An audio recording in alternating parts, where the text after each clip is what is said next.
Welcome back to another interesting tutorial about CapCut video editing apps. And in this video, I will show you on how to add multiple video clips in the timeline in your CapCut without any sweat.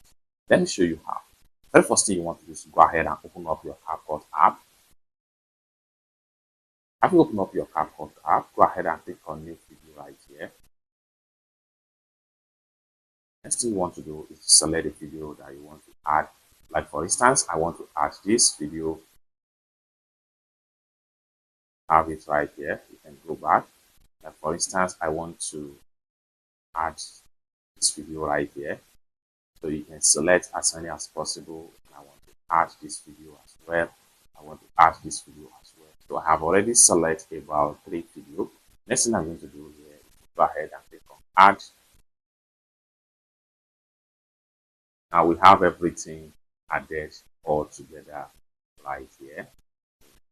Right, or you scroll, the more you see all the clips. These are different clips right here. However, you may decide to add multiple more after you have imported some of the have all your clips right here. So you can adjust from different clips. So you can decide to arrange your clip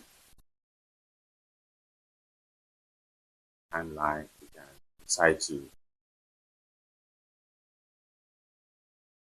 adjust the timeline zoom, drag in your timeline right here. So you can see all the clips right here. These are all clips right here. Also zoom your timeline right here. Exactly. So this is how to import multiple clips timeline in CapCut. After then you can start working from different timeline. So it's that simple.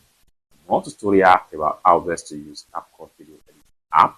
Consider to subscribe. Thank you so much for watching, and I hope to see you in my next video. Bye for now.